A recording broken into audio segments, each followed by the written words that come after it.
नमस्कार। अग्निपथ योजना के खिलाफ विरोध प्रदर्शन लगातार जारी रहा। आज भारत बंद का आयोजन किया गया था। इस दौरान बिहार, उत्तर प्रदेश, हरियाणा, मध्य प्रदेश समेत देश के कई राज्यों में युवाओं ने विरोध प्रदर्शन किया। आपको बता दें, बीते कई दिनों से जारी प्रदर्शन के चलते बिहार में सरकारी संपत्ति को काफ़ी नुकसान पहुंचा। एहतियातन बिहार में रेलवे ने आज करीब 350 ट्रेनें नहीं चलाने का निर्णय दिया। 20 जिलों में इंटरनेट सेवा भी बंद रही। वहीं दिल्ली गुरुग्राम एक्सप्रेसवे पर भारत बंद की वजह से एक बहुत बड़ा सड़क जाम देखने को मिला। इसके अलावा नोएडा और मुंबई में भी जाम की स्थिति बनी रही। हरियाणा में कई टोल प्लाजा पर विरोध प्रदर्शन में किसान नेता भी शामिल हुए।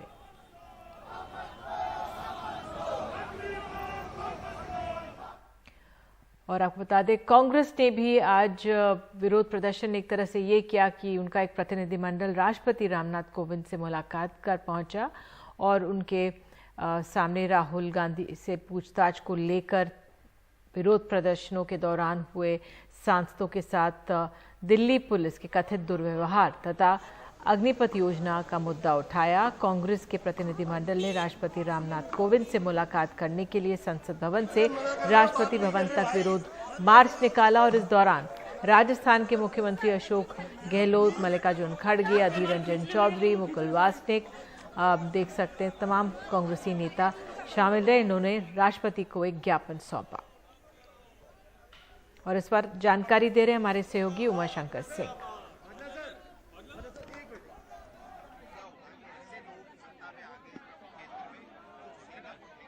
कांग्रेस का डेलीगेशन राष्ट्रपति से मुलाकात के बाद राष्ट्रपति भवन से बाहर जाते हुए कुल 7 नेताओं ने राष्ट्रपति से मुलाकात कर उनको ज्ञापन सौंपा। 2 ज्ञापन सौंपे गए। पहला ज्ञापन अग्निपथ योजना के खिलाफ कांग्रेस ने अपनी बात रखते हुए दी है। कांग्रेस का कहना है कि ये योजना जो है वो युवाओं के हक में बिल्कुल नहीं है, उसके भविष्य के साथ खिलवाड़ है और ऐसे में इसे वापस लिया जाना चाहिए। ये बात ज्ञापन के जरिए राष्ट्रपति को कांग्रेस पार्टी के नेताओं ने बताया। दूसरा ज्ञापन जिस तरीके से राहुल गांधी के साथ लगातार 4 दिनों तक पूछताछ हुई है उसको लेकर था। कांग्रेस पार्टी का कहना है कि ये पूछताछ जो है वो एक राजनीतिक बदले की कार्रवाई है और उनके नेता को परेशान करने की नीयत से किया जा रहा है, जबकि इस मामले में एफआईआर तक लॉन्च नहीं है और इस तरह घंटों उनसे पूछताछ एक सांसद को परेशान करने का मामला है और इस बाबत शिकायत राष्ट्रपति से की गई है।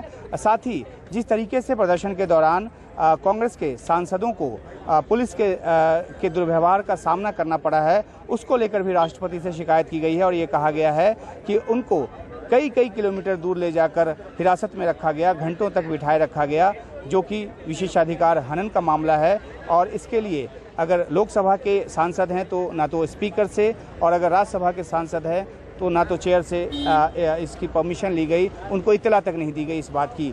तो इन सब बातों के साथ कांग्रेस का प्रतिनिधिमंडल यहाँ पर मिला है।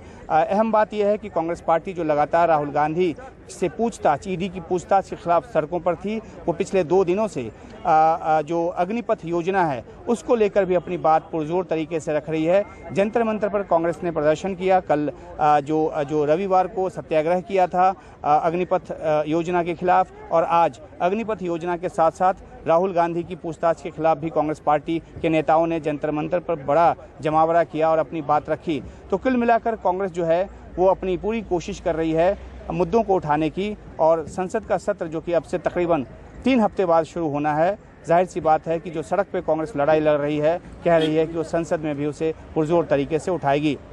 दिल्ली से उमाशंकर सिंह, एनडीटीवी इंडिया। और कांग्रेस के नेताओं ने इस बात पर जोर दिया कि इस योजना को लाने से पहले विचार विमर्श नहीं किया गया। इंडियन आर्म फोर्सेस के बारे में जो अग्निपथ की योजना है और वो किस तरीके से गलत तरीके से बनाया गया है और जिसका फायदा किसी युवक को भी होने वाला नहीं, देश को भी होने वाला नहीं और डिफेंस के लिए भी कोई उसकी यानी फायदा नहीं है। तो इसके बारे में हमने एक मेमोरेंडम पेश किया। बगैर किसी को पूछे सरकार ये योजना लाई है। हम में चाहते हैं और हम प्रेसिडेंट से भी विनती की है कि इसका डिस्कशन नहीं हुआ, ये डिफेंस कंसल्टेटिव कमेटी में भी नहीं आया, स्टैंडिंग कमेटी में भी नहीं आया। तो आप इसको अच्छी तरह से देखे नहीं और इसका बहुत बड़ा नुकसान हमारे युवाओं को हो रहा है। सदन में लाए, हाँ, सदन में, कई सदन में भी नहीं लाए। तो ये हमारी चीजें उनके सामने रखे। उधर अग्निपथ योजना को लेकर जारी विरोध प्रदर्शनों के बीच प्रधानमंत्री मोदी ने कहा कि कुछ फैसले शुरू में गलत लगते हैं। बेंगलुरु में उन्होंने कहा कि समय के साथ ये फैसले राष्ट्र निर्माण में मददगार साबित होते हैं। कई फैसले, कई रिफॉर्म तात्कालिक रूप से अप्रिय लग सकते हैं, लेकिन समय के साथ उन रिफॉर्म का लाभ आज देश अनुभव करता है। रिफॉर्म का रास्ता ही हमें नए लक्ष्यों, नए संकल्पों की तरफ ले जाता है। हम देख रहे हैं देश भर में विरोध प्रदर्शन, लेकिन जो प्रधानमंत्री ने कहा कि लगेगा शुरुआत में फैसला गलत है, लेकिन ये रिफॉर्म का समय है, क्या कहेंगे उस पर आप? निधि जी, सबसे पहले आपको हमारा नमस्कार। और मैं ये उम्मीद कर रहा था कि प्रधानमंत्री जी आज देश के युवाओं से ये अपील करेंगे, शांति की अपील करेंगे, ये आश्वासन देंगे कि आप घबराएं नहीं, सरकार आपके लिए अच्छा कर रहा है। लेकिन इस तरह की कोई अपील जिसमें वो नौजवानों से कहें कि आप हिंसा मत कीजिए, सरकारी संपत्ति का या निजी संपत्ति का नुकसान मत कीजिए, ऐसी कोई चीज सुनने को नहीं मिली। दरअसल बात ये है, पहले ये समस्या खड़ा करते हैं और जब समस्या के ऊपर जनता के द्वारा कोई प्रतिक्रिया आती है तो उस तमाशा को ये बहुत आराम से देखते हैं, वैसे ही जैसे रोम जल रहा था और नीरो बंसी बजा रहा था। और सेना में अग्निपथ के लिए नोटिफिकेशन जारी आज कर दिया गया। जुलाई से रजिस्ट्रेशन की प्रक्रिया भी शुरू हो जाएगी और इस हफ्ते के अंत तक नौसेना और वायुसेना की अधिसूचना भी आ जाने की पूरी उम्मीद है।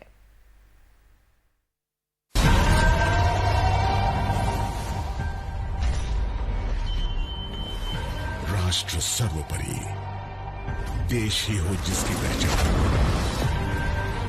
सेना का नोटिफिकेशन आ गया है। खतरों से आंखें मिलाने का 5 श्रेणियों में अग्निवीरों के लिए आवेदन मंगाए गए हैं। कुछ में 8वीं और कुछ में 10वीं पास युवा भी आवेदन कर सकते हैं। इन्हीं फौलादी जज्बों को देती है सेना एक नई पहचान। अग्निवीरों की वर्दी आम सैनिकों वाली होगी, बस बैज अलग होगा। उनका रैंक भी अलग होगी और ट्रेनिंग भी।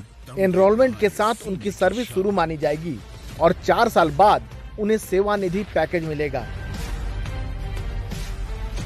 इन्हें कहीं भी जरूरत के मुताबिक तैनात किया जा सकता है। एक सेवानिधि पैकेज है जिसके अंदर उसका योगदान 5 लाख है। गवर्नमेंट अपनी तरफ से 5 लाख डालेगी। इन दोनों के ऊपर जो इंटरेस्ट दिया जाएगा वो तकरीबन 1.5 लाख होगा। सो टोटल पे उसको 4 लाख तकरीबन इतनी मिलेगी। अग्निवीर आम सैनिकों की तरह सम्मान और अवार्ड के भी हकदार होंगे। अग्निवीरों को साल भर में 30 दिनों की छुट्टी मिलेगी, साथ में मेडिकल लीव की व्यवस्था होगी। अब पर्वत भी नहीं दिखा सके इनके हौसलों को। अग्निवीरों को सेवा के दौरान ट्रेवल अलाउंस भी मिलेगा। अग्निवीरों को ग्रेजुटी नहीं मिलेगी और न ही पेंशन। 4 साल के दौरान अगर कोई अग्निवीर शहीद हो जाता है तो उसके परिवार को 1 करोड़ मिलेंगे। सेवा करने के लिए जो सर्वोच्च बलिदान देगा उसकी इंश्योरेंस कवर नॉन कॉन्ट्रीब्यूटरी है। आज पूरे देश में मैं भी कंट्रीब्यूशन देता हूं, जो बाहर जवान खड़ा हुआ है वो भी कंट्रीब्यूशन देता है। सिर्फ एक इंसान है अग्निवीर जो आगे आने वाले टाइम पे कंट्रीब्यूशन नहीं देगा और उसको तकरीबन 1 करोड़ का इंश्योरेंस मिलेगी अगर उसने अपने देश के लिए किसी वजह से बलिदान दिया। वायुसेना और नौसेना इसी हफ्ते के अंत तक नोटिफिकेशन जारी कर सकती है। सेना ने साफ कर दिया है कि विरोध के बावजूद अग्निपथ जारी रहेगा। यही नहीं, विरोध करने वाले इस योजना से बाहर रहेंगे। साफ है, सेना के पास आगामी भर्तियों को लेकर एक पूरी योजना है जिस पर अमल करने को लेकर वह पूरी तरह से तैयार है। नई दिल्ली में Rajiv Ranjan, NDTV India.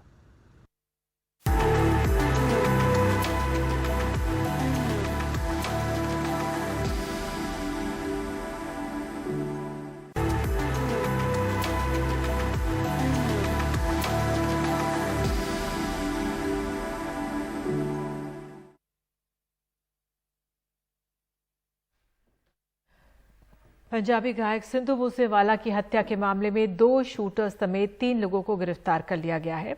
Delhi police special cell के स्पेशल सीपी जो हैं मिस्टर धारीवाल ने आज कहा है कि 6 शूटरों की पहचान कर ली गई है। उन्होंने ये भी कहा कि 29 मई को हत्या में 2 मॉड्यूल्स शामिल थे जो अलग अलग गाड़ियों में सवार थे। इस हत्या में AK-47 कई पिस्तौल का इस्तेमाल किया गया है। हमलावरों के पास ग्रेनेड भी थे। जिन 2 शूटर्स को पकड़ा गया है उनमें से एक रिटायर्ड फौजी हैं जो मुख्य शूटर और इस मॉड्यूल का प्रमुख है। दूसरा शूटर कशिश उर्फ कुलदीप है। हत्या से पहले ये दोनों शूटर फतेहगढ़ के पेट्रोल पंप पर लगे CCTV में कैद हुए। तीसरे गिरफ्तार शख्स का नाम केशव है जिसने हत्या के बाद शूटर्स को एक ऑल्टो कार में मानसा तक पहुंचाया। 19 तारीख को सुबह के टाइम हमारी जो स्पेशल सेल की टीम्स थी इन्होंने इनको अरेस्ट किया है। ये है खारी मिट्टी रोड विलेज बारोई मुंद्रा पोर्ट के पास। तो इन्होंने वहाँ पे एक रेंटेड मकान किसी लोकल प्रॉपर्टी डीलर के थ्रू ले रखा था। तो 3 उसमें से जो हमारा वो था कि 3 शूटर जो थे वो वही निकले, रूपा, मन्नू और प्रियव्रत फौजी। हत्याकांड हुआ था और तब से कई सवाल पूछे जा रहे थे कि क्यों इतनी देरी लग रही है। युवाओं में बहुत लोकप्रिय थे सिद्धू मूसेवाला और कोशिश करेंगे हम अपने सहयोगी मोहम्मद गजाली से बात करने की और उनसे जानेंगे कि कितना अहम है जो ये आज गिरफ्तारियां हुई हैं और जो हथियारों का जखीरा इन लोगों के पास मिला है वो हालात को कितना चिंताजनक बना देता है। गजाली, मैं आपसे यही जानना चाहूंगी, अब क्या माना जाए, पुलिस का क्या कहना है कि जो मेन लोग थे इसके पीछे, इस हत्याकांड के पीछे, वो अब हिरासत में हैं?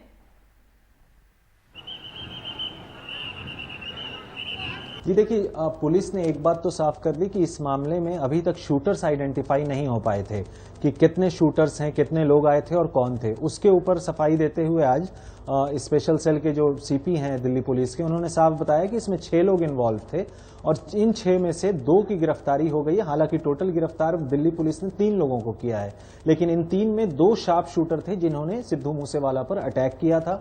और इसमें से प्रियव्रत उर्फ फौजी नाम का जो शख्स है वो इस पूरे गैंग को या इस पूरे शूट आउट को लीड कर रहा था। इसके साथ जो शख्स 2 और हैं, केशव और एक और शख्स है जिसको गिरफ्तार किया गया है, वो भी शूटर है। और तीसरा बंदा भटिंडे का रहने वाला है, कशिश शूटर था और प्रियव्रत फौजी शूटर थे। और साथ में केशव कुमार भटिंडा का जो रहने वाला है वो इनका फैसिलिटेटर था, जो वारदात को अंजाम देने के बाद जिसने इनको उस पोस्ट से, इस स्पॉट से निकाला था।